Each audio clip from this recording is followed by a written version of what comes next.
Sineryoso mo siya, pero ginawa ka lang niyang laro. Ibinigay mo ang lahat, yung oras, effort, at pagmamahal, dahil akala mo, pareho kayo ng layunin.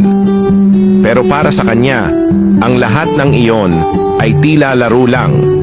Isang bagay na sinimulan niya, pero walang balak tapusin ng maayos. Habang ikaw ay umaasa at nagmamahal ng totoo, siya ay naghanap lang ng pansamantalang kasiyahan. Hindi ikaw ang mali, hindi mo kasalanan na magmahal ng buo at totoo. Ang mali ay nasa taong hindi marunong pahalagahan ang kabutihan mo. Tandaan mo, ang larong sinimulan niya ay babalik din sa kanya balang araw. Ang karma ay hindi natutulog at mararamdaman din niya ang sakit na naramdaman mo. Sa sakit na ito may natutunan ka. Hindi lahat ng tao ay deserving sa pagmamahal mo. Ngayon, mas alam mo na ang halaga mo. Darating ang tamang tao, yung mamahalin ka ng buo. Hindi ka lalaruin at hindi ka gagawing opsyon.